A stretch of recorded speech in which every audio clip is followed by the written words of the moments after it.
young lady, Miss Mika, about her softball experience. But let me eat first.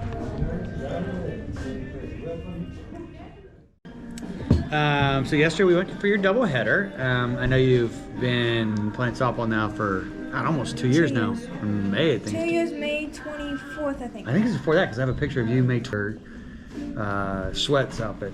Anyway, I have it. May 20-something. I have someplace.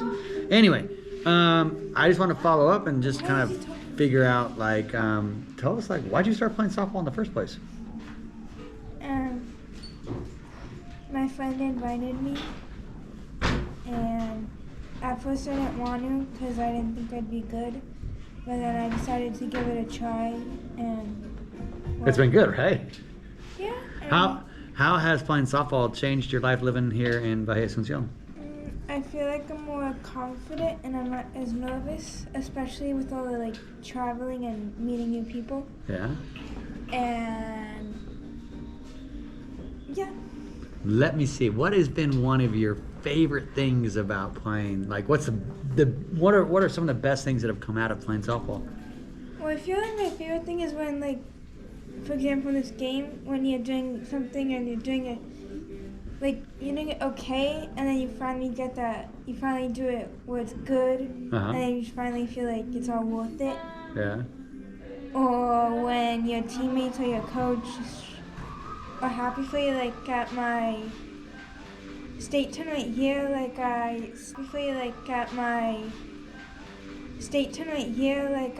stole in the last game because I was leading off for, I don't know, there was 2 outs in the top of the first, and I was, what's it called? And I was batting and I got walked, and then I stole first, and I stole second, and then I got to third, and my coach just gave me the biggest high five. Nice. And it just felt so we can say it doesn't matter if you bunt to get on base, if you get hit by a ball to get on base, or you get walked, as long as you get on base, or right? RBI. Yeah, but it's better than striking out. Yeah, okay, cool. All right, what are some of your frustrations about softball? Well, besides like not playing like the best is when your team gives up. Yeah. When there's still a chance, like when I went to La Paz, we were down, we needed 1 more run to get knocked out, and they just all gave up on us, but then we kind of made a comeback. We didn't score a run, but we were getting on base. Oh, cool.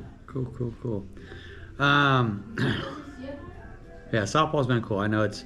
I remember this moment very clearly when you guys were playing in Mulahay, and I was sitting in the stands, and I'm sitting there talking to one of my students' mom who works for NASA. She's a NASA scientist, and that right there was weird. But then I'm looking at you on the field, and I'm like, this is weird. Like, it was just an outer body experience. And then now we've gone to Acapulco for nationals, and now you played with Tortugas, and so yeah, it's been cool. A couple more questions I have for you. What do you like, hot dogs or hamburgers? I'm not answering. What's better, hot dogs? I'm not answering that. They're both good if I make them? I'm not answering that. Okay. Get back to the good questions. Do you like fish tacos or shrimp tacos? No, if it's not involving softball, I'm not answering it. Let's see here. What's your favorite position for Mookie Betts? Shortstop. Huh? Shortstop. Shortstop, okay. What's your favorite position? What's your favorite position? I feel like the plays are most fun in fielding, but it's most fun to be at short, but then also pitching. I don't know. Okay, that's cool. You've made some crazy catches in outfield. I'd never saw you as an outfielder, but now it makes sense with your speed. Well, cool. I think that's about it for here. Anything else you want to tell the people out in internet land, YouTube land about softball, or no?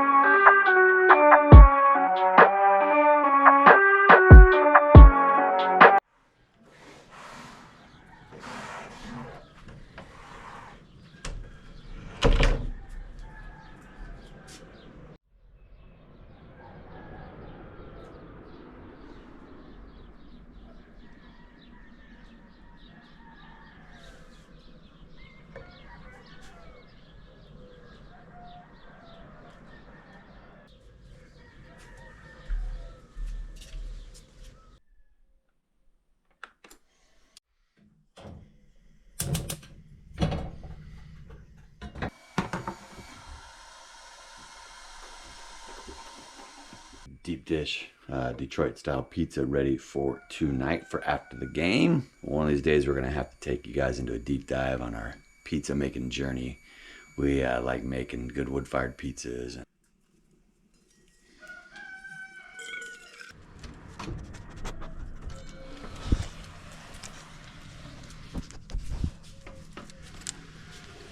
What's up, guys? How you guys doing? Good morning. Today we are going to drive 70 miles because Mika has a doubleheader softball game in Vizcaíno. If you guys aren't seeing a pattern here of us having to drive all the time, well, yeah, we drive most of the time. Today I wanted to share the long journey of, well, short time frame, but long journey that Mika's come with her softball. She had never played softball before we moved down here, and about, I don't know, I'll have to find out later for the exact time, but I want to say a little over a year and a half ago, she came home and said, hey, I want to learn how to play softball, and so she joined the team here. And so today's video is a little bit to document that. Today she's not playing for the Bahia Asuncion team. She's actually playing for, oh, check this out.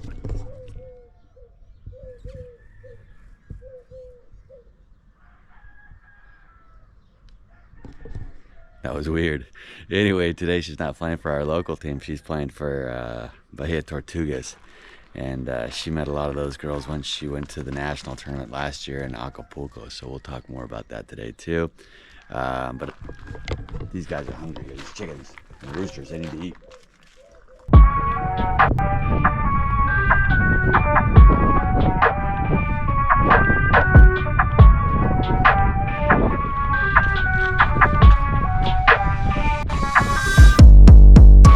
So we went to Sotres and did some shopping. You've seen that place, and guess where we're at now?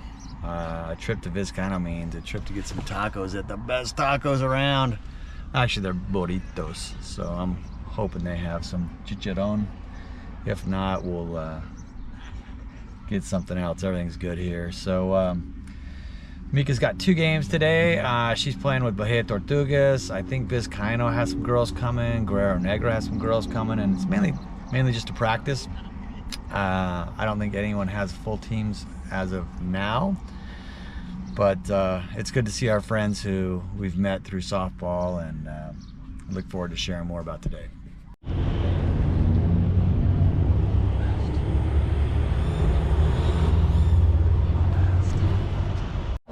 Ahí la que prepara la burrita.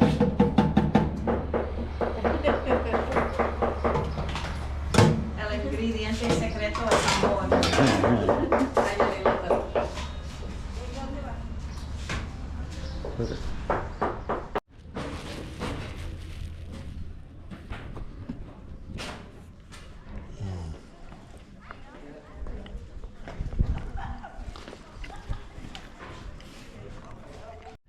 One thing that we've come to find living here in Mexico is, at least where we're at, is baseball and softball are really popular. Probably much more popular than soccer, at least to play.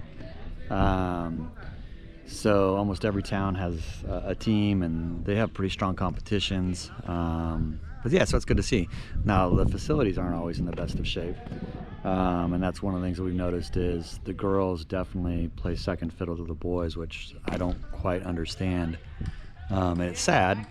The boys get first, dibs on everything, and they have the nicer facilities and the nicer equipment. So I guess that's for another story. But I'm just happy to see that so many people have the opportunity to participate if they so want to. So we're about ready to start here.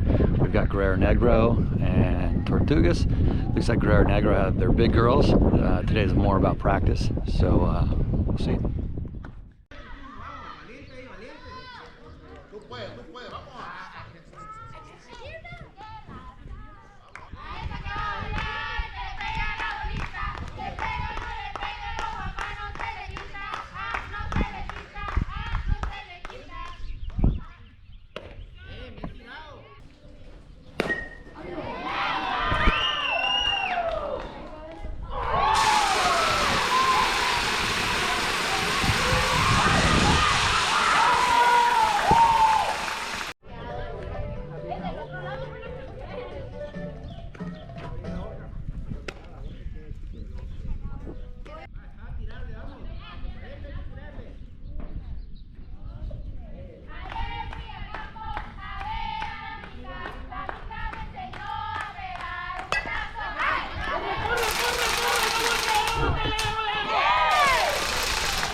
Pretty good game so far. The girls are winning. Now it's tied up. Mika, she made this shoestring catch. It was just unbelievable. She still amazes me with some of her athleticism. Anyway, a lot of fun.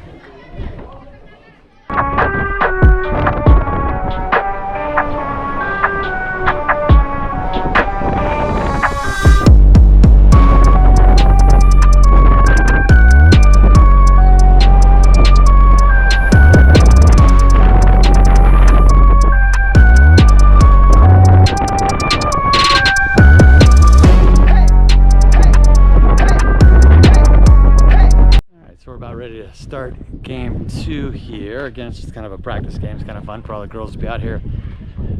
So how do you feel about, we're walking, we're not stopping. Sorry. That's why I said we're gonna walk and talk.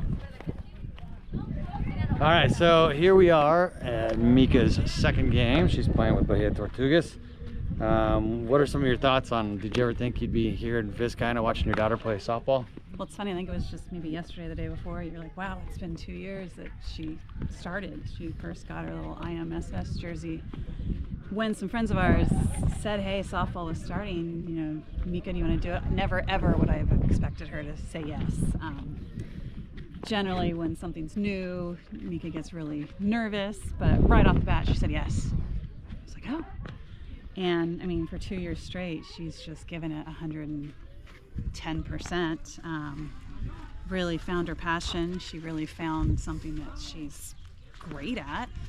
And it's just beyond rewarding to see how excited she is and how dedicated she is. And she's made some amazing friends. We've made some amazing friends. So yeah, it's cool to be here today. Cool. How would you describe how is it the same from, I know you've seen a lot of baseball games like up in Idaho and stuff with your nephew. What are the similarities? What are the differences between sports here and sports there? I mean, you know, a game's a game anywhere. But I think I don't know, it's hard to describe like the difference because this is a small scale, but everything's small scale but done with, I don't know, a lot of excitement, a lot of enthusiasm. I mean, the parents here today that we're with, we're cheering everybody on as if it's a huger game than, you know, just this is really like an exhibition game, I guess you could call it. Yeah, so one of the reasons that Mika's playing for Tortugas is their team and community seems to be a lot more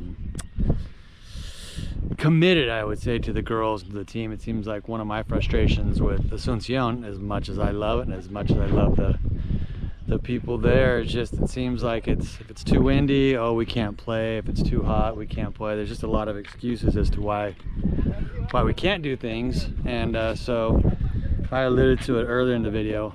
We met a lot of these people when Mika made the All-Star team last year and went the All-Star team for the States and went to Acapulco for the Nationals, and that was just such a cool event. Us going, our little I don't say little team, but our team from Mulahe was definitely, you know, we have a municipality. It's pretty small compared to, well, size-wise, it's the biggest municipality in all of Mexico, but as far as population goes, you know, we're playing against teams in Mazatlan and Mexico City, Acapulco, you know, all just huge populations. And the girls got schooled pretty good, but it was culturally, it was just so cool having all the people come up and talk to us. But a lot of the girls on the team were from Bahia Tortugas, and that's how we got to know the families. And they've just kind of adopted Michaela, and they could kind of sense our frustrations with, you know, not a lot of organization and stuff, and so they've kind of adopted her and said, hey, come play for us, and that's how we're here. So anything to say on that? No, it's just, with that, it's just neat to see that, you know, coming out to something like this, I don't know, I wasn't sure, you know, would Mika have a chance to play? And oh, for sure, she's played the whole game, and just I mean, you'll hear it in some of what Zach has shared, but like cheering on for her, and so it's just, it's neat, the bond that she's formed with these girls, and these girls really support one another. The sense of team is apparent within the girls, within the parents, so it's really cool. Yeah, another thing I just wanted to address is it's just crazy to be sitting here, you know, in Mexico as Americans. I mean, granted, we're residents now of Mexico, but it's still kind of weird that we're one step closer to being just normal people here. So it's just kind of neat to become part of the community. And anyway, and once again, we've talked about this with school and other opportunities our kids have had, is the kids in Mexico, they have, if they want to do something, they have the opportunity. So in other words, if we were still in San Diego, I don't think Mika would have the same access to these opportunities unless we spent a lot of money, and she had been started playing ball since she was a little girl. But the sports, the municipal and the state sports communities have just been really welcoming and really encouraging. And so like when she qualifies to go for the All-Stars, they pay for that, the uniforms and things like that. And it's just really neat to see what the opportunities that kids here in Mexico have that I never knew they had. I thought it was the exact opposite. So.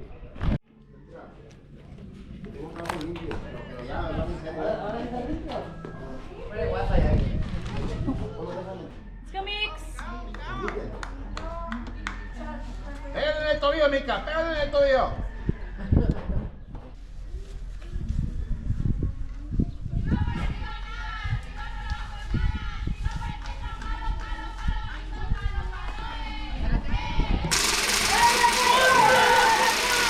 She's gonna get the bat again next time.